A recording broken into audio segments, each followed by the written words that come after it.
Welcome welcome welcome, स्वागत है आपका एक और नई वीडियो में। बहुत दिनों बाद दोबारा से एनर्जी महसूस कर रहा हूँ।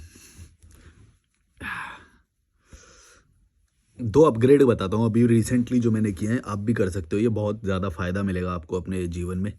जो मैंने अभी रिसेंटली करे हैं, एक तो मैंने डंबल्स मंगाए हैं 4-4 किलो के हैं। दो दो डंबल है, मतलब एक एक पेयर है। तो उससे मेरे काफ़ी पैसे भी बच रहे हैं, क्योंकि अगर मैं जिम जाऊंगा तो सीधा सीधा 1500 रुपये का खर्चा बैठता है। और कन्वीनियंस, मतलब मैं जब मर्जी कर सकता हूँ जिम अब, क्योंकि मैं ज़्यादा डंबल से ही करता हूँ। मुझे डंबल से काफ़ी कंफर्टेबल लगता है। पहले मैं डंबल नहीं करता था, पहले मैं मशीनों से ज़्यादा करता था जिम में जब करता था। तो अब डंबल से मुझे काफ़ी सारी आती भी है और मुझे अच्छा भी लगता है, और मैं कन्वीनियंस के हिसाब से 30 मिनट 45 मिनट जितना भी करना है कर भी लेता हूँ। बहुत बड़ा अपग्रेड था ये, मतलब काफ़ी जो जिसने मुझे फ़ायदा दिया, मैं वही चीज़ें बताता हूँ। जैसे मैंने बहुत पहले आपको बहुत सारी चीज़ें बताता था ना, मैं, याद है शुरुआत के वीडियोस देखना, जब मैंने इलेक्ट्रिक केटल लिया था, ये बॉटल लिया था जो थर्मल फ्लास्क जो होता है, दिखाई देता हूँ थोड़ा सा, चलो, ये लिया था मैंने। इस तरह से मैं जो भी अपग्रेड करता हूँ वो मैं बताता रहता हूँ आप लोगों को। तो ये एक मेजर अपग्रेड था। आप भी अगर जिम नहीं जा पाते हो, नहीं जाते हो, नहीं जाना चाहते हो, क्योंकि सर्दियाँ भी अभी आ जाएंगी जल्दी, सर्दियों में जिम ज्वाइन कर सकते हो, काफ़ी फ़ायदा होएगा आपको। पर अगर डंबल मंगाते हो तो डंबल भी मंगा सकते हो। लिंक वगैरह अगर मेरे वाले का चाहिए तो मैं, आप मुझे कॉल बुक कर सकते हो। उसमें मैं पूरी जानकारी दे भी देता हूँ, और न्यूट्रिशन से रिलेटेड गाइड भी कर दूंगा मैं आपको। दूसरा एक और अपग्रेड करा मैं, जब प्रोटीन शेक बनाता था तो थोड़ा सा फीका लगता था मुझे, तो मैं जैगरी पाउडर लेके आया हूँ। जैगरी पाउडर और वे प्रोटीन और पानी में मिला के मैं वो शेक करके पीता हूँ, तो काफ़ी अच्छा लगता है। मतलब पहले मैं दूध में करता था, मैं दूध में कॉफ़ी और वो सब जब बनाता था, लेकिन अब मुझे रिसेंट में ये ज़्यादा अच्छा लगने लगा है। जो जैगरी पानी में जैगरी पाउडर मिलाओ, मीठा हो जाता है, और वे प्रोटीन डाल दो उसी के अंदर और शेक कर दो। इसी के अंदर मैं शेक करता हूँ, ये जो बॉटल है थर्मल फ्लास्क। तो इसका भी बहुत ज़्यादा फ़ायदा होता है कि कॉफ़ी वगैरह कभी बना के ले जाओ, नदी पे जाके बैठ के पियो, बड़ा मज़ा आता है। रोज़ बनाते हैं हम। काफ़ी उसका भी फ़ायदा है। एग बॉयलर मैंने आपको बताया था, ये एक एग बॉयलर होता है जिसके अंदर स्टीम से ही एग ऑटोमेटिकली बॉयल हो जाते हैं। स्टीम होते हैं वैसे तो, पर बॉयल नहीं बोलेंगे उसे, पर वो बिल्कुल अच्छा बॉयल हो जाते हैं। तो वो एक बहुत अच्छा अपग्रेड था। और इलेक्ट्रिक केटल तो मैंने बताया था, इलेक्ट्रिक केटल में मैगी और ये सब बन जाता है। तो अगर आप मेरे जैसी एक नोमैड लाइफ जीना चाहते हो तो ये 4-5 चीज़ों से ही आप अपना पूरा किचन वेयर और ये सब हैंडल कर सकते हो, और ये काफ़ी कन्वीनियंट होगा ये सब जो मैंने चीज़ें बताई। और भी कुछ आता रहेगा तो पुराने वीडियोस देख लेना, पुराने वीडियोस में मैंने काफ़ी सारी ऐसी चीज़ें बता रखी हैं। और चलो अभी मैं सोचता हूँ कि कम ये पढ़ना शुरू करते हैं हमारे नए वाले फ़ोन से। सिद्धार्थ भाई का थैंक यू, उन्होंने भेजा ये फ़ोन। पर यार मेरे को ना एक चीज़ लगती है कि क्या बोला था मैं, भूल गया। ऋतिक धीमन 5889 बोल रहे हैं, your last 2 videos and 10 laws of power video वाले eye opening, please continue the video series. हाँ, मेरे को भी लगा वो काफ़ी, पर ये समझने के लिए बहुत एक वो होनी चाहिए, बहुत कम लोग समझ पाते हैं। आप लोग कमेंट से बता देते हो ना, मुझे इन चीज़ों से समझ में आता है कि कौन सी चीज़ वैल्यूएबल लग रही है, कौन सी चीज़ को कैच कर पा रहे हैं लोग, क्योंकि व्यूज़ से समझना मुश्किल होता है। व्यूज़ तो कैसे भी आ सकते हैं, लेकिन कमेंट से ज़्यादा मेरे को समझ में आता है कि आप लोग जब कमेंट करते हो कि कौन सी चीज़ ज़्यादा कनेक्ट करी आपको, किसने बदलाव करा, कौन सी चीज़ को इम्प्लीमेंट कर पा रहे हो आप। बहुत कुछ उससे मेरे को समझ में आता है। रैशनल मनीष बोल रहे हैं, मलिक भाई इस डॉर्मेट्री की तो वाइब ही अलग है, बहुत ही मज़ा आता है इस डॉर्मेट्री में आपको देखते हुए। ओके।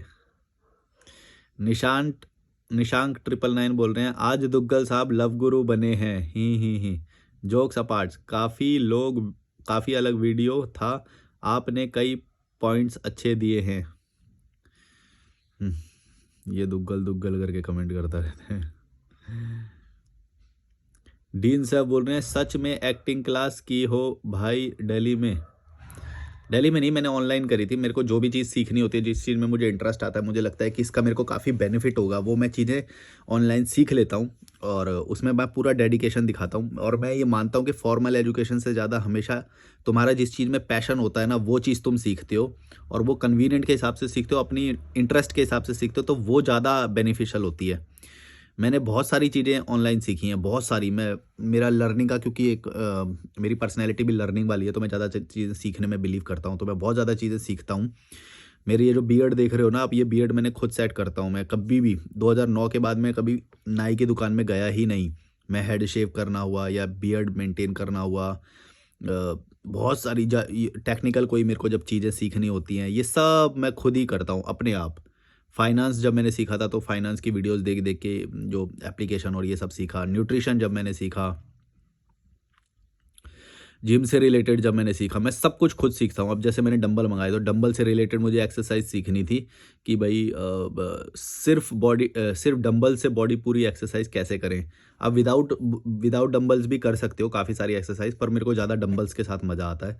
तो 400 रुपये के मैंने दो दो डंबल मंगा लिए, मतलब एक पेयर, और उससे मेरे को अब काफ़ी कंफर्टेबल होता है और मज़ा आता है। मतलब अ, क्योंकि मेरे को रेजिस्टेंस देना होता है अपने मसल्स को, तो मेरे को डंबल्स वाला ज़्यादा पसंद आता है। वैसे मशीन वाला भी मेरे को काफ़ी अच्छा लगता था, पर मशीनें मैं लेके कैरी नहीं कर सकता। कैरी तो डंबल भी नहीं कर सकता, पर डंबल मैनेज हो जाते हैं, क्योंकि कभी-कभी शिफ्ट करना होता है, हमें रोज़ नहीं शिफ्ट करना होता। तो मैं यही बता रहा था, हाँ, एक्टिंग क्लास मैंने ऑनलाइन करा है सब कुछ भाई। लॉजिकल 1 2 3 8 बोल रहे हैं, मैं कभी कभी सोचता हूँ कि ये सब बातें जो तुमने बताए हैं, वो चीज़ें मैं पहले भी कहीं ना कहीं सुन चुका हूँ, लेकिन इस चीज़ का प्रैक्टिकल और एनवायरनमेंट ऐसा नहीं है कि ऐसे तरीके से बात कर सकूँ।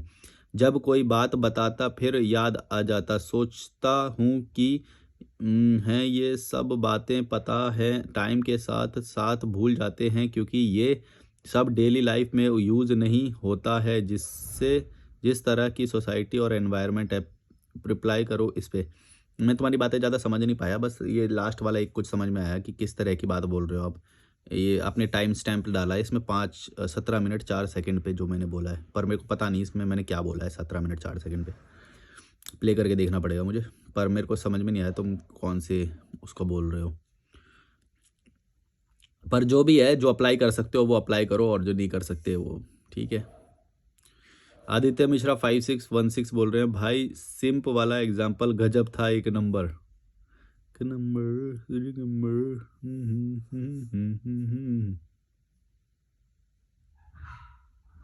अच्छा, तारीफ ज़्यादा कर रखे ये वाली सीरीज की, जो रिलेशनशिप्स वाली मैंने बनाई थी।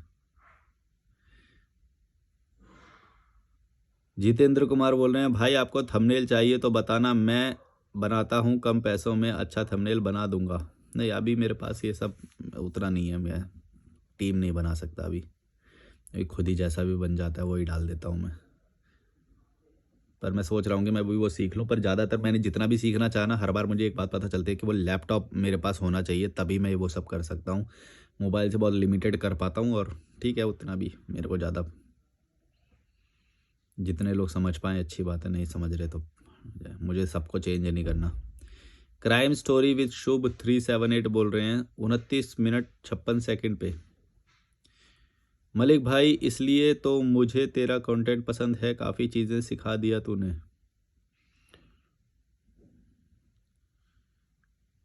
शेरलॉक होम्स बोल रहे हैं, मोहम्मद सिराज लग रहे हो। मेरे को नहीं पता कौन है मोहम्मद सिराज भाई। मैरिज लाइफ फ्री, क्या आप कभी अपने घर वालों से मिलने जाते हैं? नहीं, अब नहीं जाता मैं, लोग अब कोई कांटेक्ट नहीं है। अभी रिसेंट में ना, वो जो ईयरबड्स नहीं होते, ईयरबड्स में ऐसे निकाल रहा था, फिर हाथ में थे मेरे, तो वहाँ से ना खुद कमांड एक्टिवेट हो गई, और मेरे पापा के पास ना और रिंग चली गई। तो फिर मेरे को लगा पता नहीं गई है कि नहीं गई। मैंने जैसे ही देखा इस पापा कॉलिंग पे जा रहा है, मैंने तुरंत लाल बटन दबा दिया। पर तब तक शायद रिंग चली गई थी, क्योंकि उसके थोड़ी देर बाद मेरे पापा का फ़ोन आया था मेरे को, और फिर मैंने वो काट दिया था, लाल बटन दबाया मैंने। तो वो खुद ही कमांड एक्टिवेट हो गई, खुद ही कॉल चला गया। बाकी हमारी कोई बात नहीं होती, मैंने ब्लॉक कर रखे हैं सारे नंबर। और उस दिन भी कॉल इसलिए आ गया था क्योंकि उस दिन मेरा कुरियर आने वाला था, कुरियर में यही फ़ोन था वो, ये कुरियर आने वाला था, तो उस दिन मैंने फॉरवर्डिंग से हटा रखा था नंबर। अदरवाइज़ मेरे को कोई कॉल कर नहीं सकता है, मैंने सबको ब्लॉक करके रखा है और मैंने अपने नंबर को भी फॉरवर्डिंग पे एक्टिवेट कर रखा है, जिससे मेरे को कभी कोई कॉल कर नहीं सकता इस दुनिया में, कहीं से भी, कोई भी। सिर्फ व्हाट्सएप कर सकते हैं, पर व्हाट्सएप भी मैं ब्लॉक मार देता हूँ सबको। तो वैसे ही शेयर कर रहा हूँ। यू इंस्टाग्राम लाइव करा था तो मैंने ये वाली बात बताई थी। इंस्टाग्राम पे आप फॉलो कर सकते हो मुझे, डिस्क्रिप्शन में ईमेल और इंस्टाग्राम है, आप कॉल भी कर सकते हो मुझे।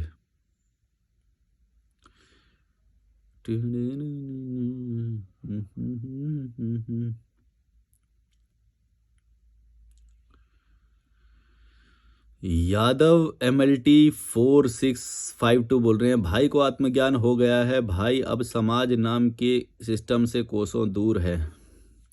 मतलब इसमें आत्मज्ञान और ये वर्ड ना, एक्चुअली ये वर्ड ही तुमको ना बहुत मिसलीड करते हैं। एक बात याद रखना, ये आत्मज्ञान हो गया, परम ज्ञान हो गया, ये इस तरह के जो संस्कृत के निकले हुए जो वर्ड है ना, ये भारी होते हैं। इससे क्या होता है, तुम कॉमन कॉमन सेंस को ही डिनाई कर देते हो। मैं आत्मज्ञान नहीं, तुम इसको बोलो कि कॉमन सेंस है। मैं तो बोल रहा हूँ कि कॉमन सेंस की बात कर रहा हूँ मैं तो। ये जो आत्मज्ञान हो गया, खुद को जान लिया, ये इस तरह की बड़ी-बड़ी बातें ही तुमको भ्रामक करती हैं, भ्रम में डालती हैं। ये सब बातें मत, ये सब शब्द नहीं यूज़ करने चाहिए। मैं वैसे समझ गया तुम क्या बोल रहे हो, पर मैं तुम्हें बताना चाह रहा हूँ कि ये सब शब्द हमें भ्रम में डालते हैं। जबकि मैं बात बहुत कॉमन बोल रहा हूँ, ये सब में जगह फैली हुई है जो मैं बोल रहा हूँ कि समाज बेकार है। ये कॉमन सेंस से आना चाहिए, इसके लिए आत्मज्ञान की ज़रूरत नहीं है तुमको। ये कॉमन सेंस की बात है। तुम आस-पास देखोगे तो तुम्हें पता चल जाएगा कि तुम्हारे आस-पास कैसे लोग रहते हैं। ठेला लगाने वाले, सब्जी लगाने वाले, हैं, दूध बेचने वाले, या ये छोटे-मोटे जो मिडिल क्लास के लोग रहते हैं, ये ऐसे क्यों जी रहे हैं? ये कॉमन सेंस की बातें हैं भाई, इसमें कोई आत्मज्ञान की ज़रूरत नहीं है। और तुम्हें अगर अच्छा जीवन जीना है तो तुम्हें अलग जीना पड़ेगा इनसे, क्योंकि इनकी मानसिकता गुलाम वाली है। इसमें कोई कोई के आत्मज्ञान की बात है ही नहीं। इतनी बड़ी बात नहीं है ये। तुम इनको बड़ी बातें बनाते हो और फिर बोलते हो नहीं नहीं, ये तो बहुत महान वाली बात है, हम तो नॉर्मल लोग हैं। अलग कर दिया, क्लास बना दी, खुद ही डाइवर्ट कर दिया अपने आप को, खुद ही गुलाम की कैटेगरी में रख दिया तुमने। यही यही मैं बोल रहा हूँ। मैं नॉर्मल बातें कर रहा हूँ, कॉमन सेंस। अब तुम्हें को गुलाम दिखना नहीं है ना, तुम अपने आप को, तुम्हें पता है कि तुम स्लेव हो और तुम स्लेव रहोगे, इसीलिए मेरे को अलग कैटेगरी में डालने की कोशिश कर रहे हो तुम। हर व्यक्ति जो कॉमन सेंस की बात करेगा, जो वो करेगा, तुम ये बोलो ना कि तुम कॉमन सेंस से नीचे की बात कर रहे हो। मैं तो कॉमन बात कर रहा हूँ। मैं कोई हाई IQ वाली बात नहीं कर रहा। मैं तो बहुत नॉर्मल कॉमन सेंस वाली बात कर रहा हूँ भाई। मैंने अपने आप को अलग किया, मैंने अपना लाइफस्टाइल बेटर किया और भी आगे बेटर करूँगा। मेरी हेल्थ देखो, मेरा कॉन्फिडेंस देखो, मेरा में मेरा पावर बैंक देखो।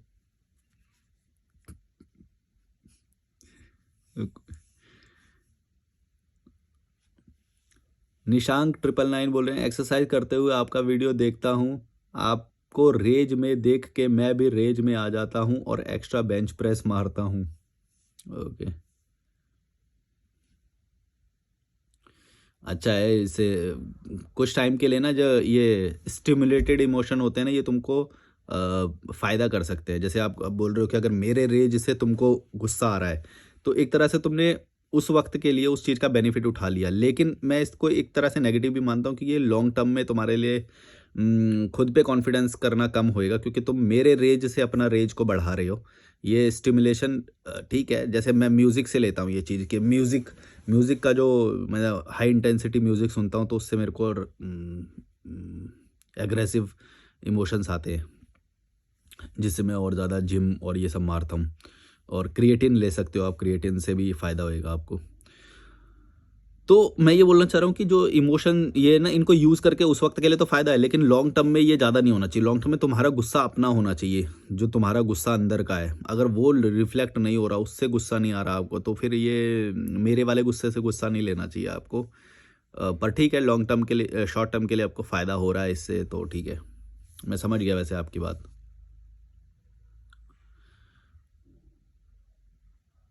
ओके, ये वाले तो थंबनेल पढ़ लिए थे।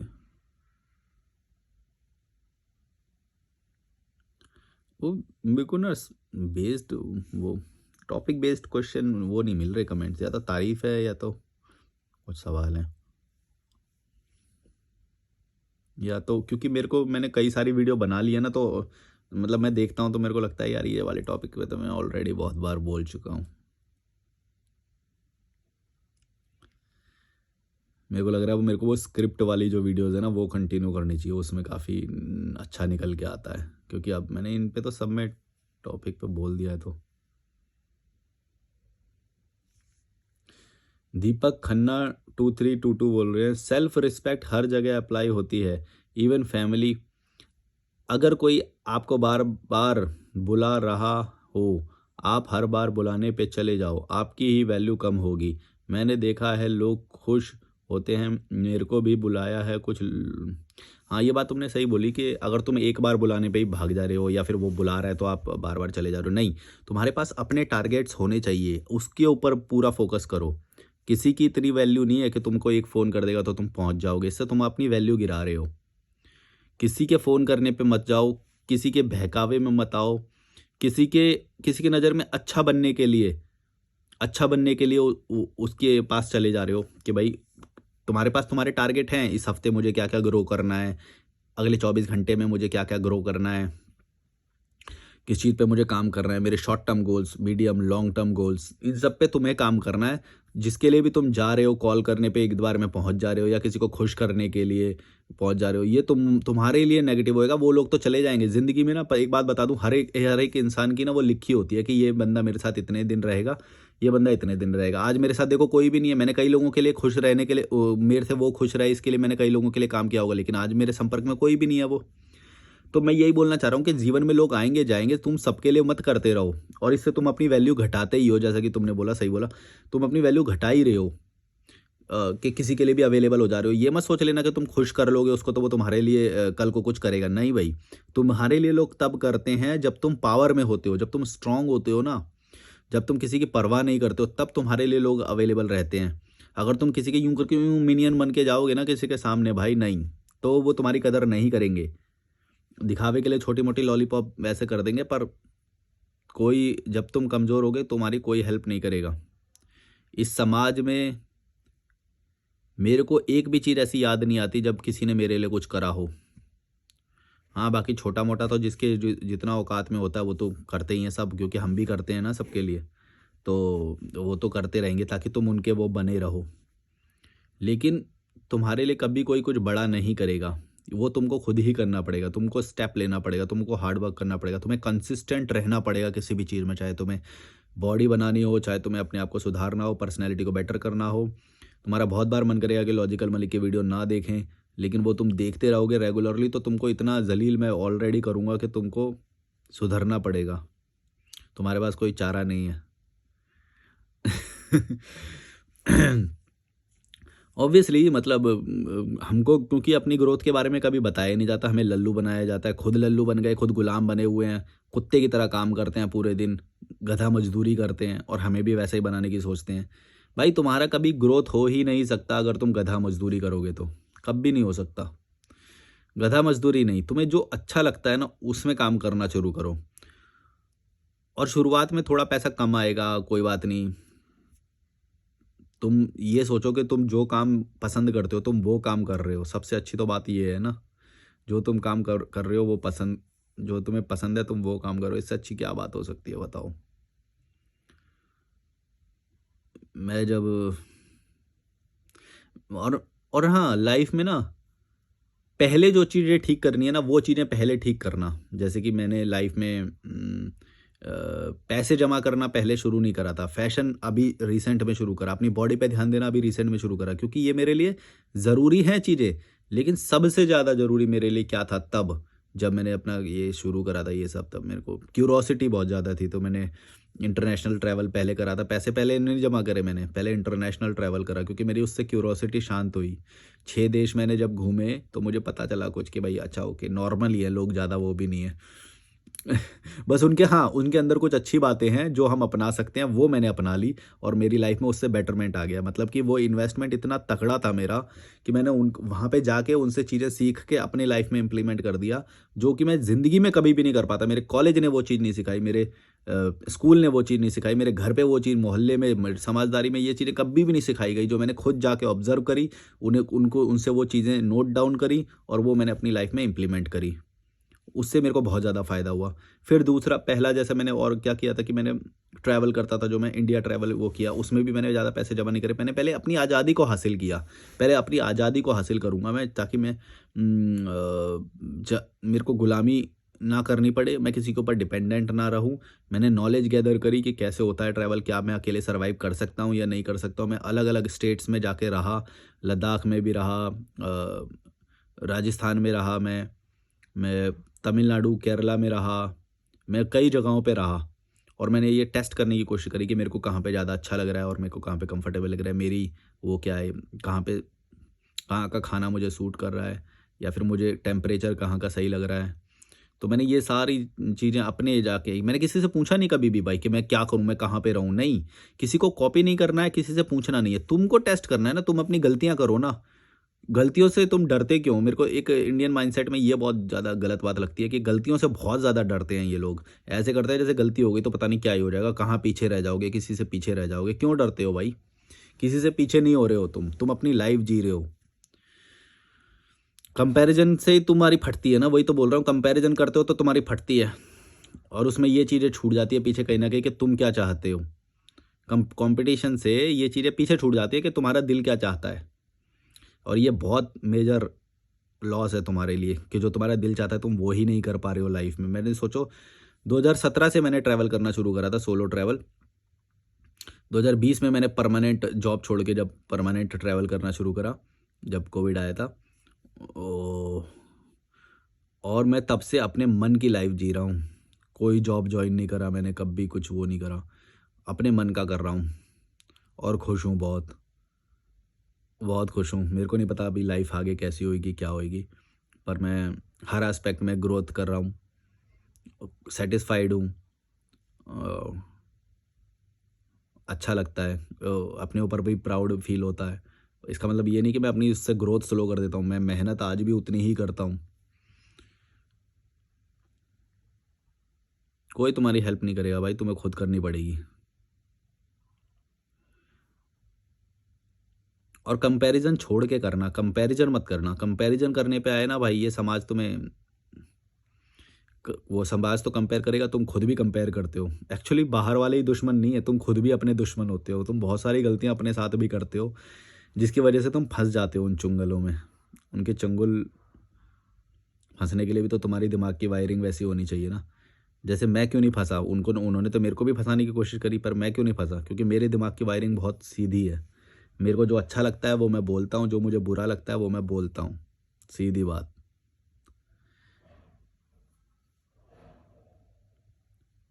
आज देखो ना, मेरे सच बोलने की वजह से मेरा कोई भी फ्रेंड नहीं है, आज कोई भी नहीं है।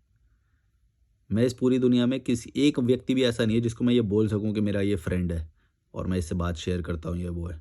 मैं किसी को नहीं मानता, क्योंकि मैं बिलीव नहीं करता किसी पे। हाँ, अनजान लोग बहुत सारे मिलते हैं मुझे, जिनसे मैं शेयर करता हूँ, जिनसे मैं एक्सप्रेस करता हूँ। अच्छा लगता है, good time, good person, okay. But friend बोलना या फिर अपने इमोशन जोड़ देना, उससे क्या होता है, तुमको बाद में नुकसान होता है। मेरे को बहुत सारे लोग मिले हैं भाई, मैं क्यों किसी पे भी आज बिलीव नहीं करता, क्योंकि तुम किसी का भला करने जाओ और सही टाइम पे आके वो तुम्हारे को दे देगा गोली। इंसान का नेचर ऐसा है, इंसान का नेचर ही ऐसा है, वो अपने लिए सोचेगा पहले। जब भी वो फंसेगा, जब भी वो गिरेगा, वो पहले अपने आप को ठीक करेगा। और करना भी चाहिए, मैं तो ये गलत नहीं मानता, क्योंकि मैं ये ऐसे बोल रहा हूँ कि मेरी किसी ने हेल्प नहीं करी तो मैंने किसी की कौन सी हेल्प करी है। मैं कौन सा ज़्यादा हुआ हूँ कि भाई मैं तेरी वो करूँ। हाँ, पर वो है कि जब हम नौसिखिए होते हैं तो सब हम ज़्यादा सबमिसिव हो जाते हैं, जब हम दूसरों के लिए अवेलेबल होते हैं। मैच्योरिटी आने के साथ वो चीज़ ठीक हो जाती है कि नहीं भाई, वो तो। और उसी दौरान सबसे ज़्यादा फ़ायदा उठाया जाता है आपका। अच्छा चलो, ये एक मैं इस पे वीडियो बना सकता हूँ पूरा, ये अच्छा टॉपिक है कि इस दुनिया में ना कोई भी समझदार और नौसिखिया नहीं है। नौसिखिया एक फ़ेज़ है, जब मतलब 18 साल के हो तुम, 19 साल के हो, बच्चे हो, है ना? उस वक़्त जब तुम सीखे नहीं, और एक एक वक़्त आता है जब तुम सीख गए। मतलब एक बंदा है जो मैच्योर हो चुका है, एक बंदा है जो अभी सीखा नहीं है। तो ये जो सीख चुका है ना, ये जो रास्ते में है उसका फ़ायदा उठा रहा होता है। पूरी ये समाज ऐसे ही चलता है।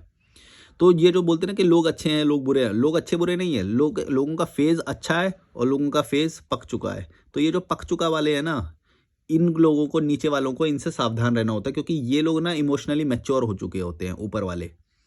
इनका टाइम निकल चुका होता है, ये काफ़ी सारे बिट्रेयल्स झेल चुके होते हैं, ये समझ चुके होते हैं इस दुनिया को। तो ये क्या करते हैं, अब ये काटना शुरू करते हैं कि भाई हमारा भी फ़ायदा उठाया गया तो हम भी फ़ायदा उठाएँगे। अब ये बंदा तो बिल्कुल बच्चा है, अभी तो बचपने से निकला है, मूवीज़ देख के, नैतिक बातों को सीख-सीख के, मोरालिटी सीख-सीख के, अभी तो ये बचपना है इसके अंदर। तो क्या होता है कि ये इसको खाने जाता है और ये इसको इसको लगता है कि भाई सब अच्छे हैं, सब अच्छे हैं। ये इसके साथ मिलता है, इसका फ़ायदा उठाता है और फिर इसको भी बिट्रेयल मिलता है 1 बार, 2 बार, 3 बार, फिर ये भी धीरे-धीरे पक जाता है, इसको समझ में आ जाता है। अब ये दोनों बराबर एक जैसे हो गए। तो अब ये तुम समझ रहे हो, कोई भी अच्छा-बुरा नहीं है यहाँ पे, फ़ेज़ हैं सबके। तो अगर तुम्हारी ये अभी नौसिखिया वाले फ़ेज़ चल रहे हैं, तो तुम्हें मतलब अभी समझ में नहीं आई है दुनिया कि क्या होता है इस दुनिया में। कोई किसी का नहीं है भाई, कोई किसी का नहीं है। वो बस बचपना होता है, वो नौसिखियापन होता है, वो फ़ेज़ होता है लाइफ़ का, जिसमें तुम्हें समझ में नहीं आया होता। फिर धीरे-धीरे तुम भी पक जाते हो, तुम्हें भी समझ में आ जाता है, ओके, सब फ़ेक है। यहाँ पे कोई किसी का नहीं है भाई। तुम्हारे रिश्तेदार, तुम्हारे शुभचिंतक, बल्कि जिनको मैं समझता था कि वो तो मेरे को हेल्प करने चाहिए, उससे ज़्यादा तो मेरे को अनजान लोगों ने हेल्प करी। ये सिद्धार्थ भाई मेरे कॉल क्लाइंट है, जिन्होंने मेरे को ये फ़ोन दिया। वो तो मेरे कोई कुछ भी नहीं है, वो मेरे को फ़ोन क्यों देना चाहेंगे? पर दिया उन्होंने। तो जिनको तुम देखो कितना बड़ा छलावा है कि तुम सोच रहे हो कि ये समाज तुम्हारी हेल्प करता है या वो करता है। मेरे को कई लोग बोलते हैं कि भाई ये समाज से ही तो तू खाता है, ये समाज ही तो तेरी हेल्प करता है। नहीं भाई, समाज हेल्प नहीं करता है। लोग होते हैं, जिनमें कुछ लोग होते हैं, और वो ज़रूरी नहीं कि वो मेरा समाज हो। अब ये सिद्धार्थ भाई है, ये मेरा कोई समाज नहीं है, ये मेरे क्लाइंट थे, ये मेरे व्यूअर हैं, ये मेरे सब्सक्राइबर हैं, ये मेरे क्लाइंट है, जो मेरे से गाइडेंस के लिए इन्होंने फ़ोन किया था। तो मेरी हेल्प जिसको करनी होगी वो तो वैसे भी करेगा, समाज थोड़ी करता है।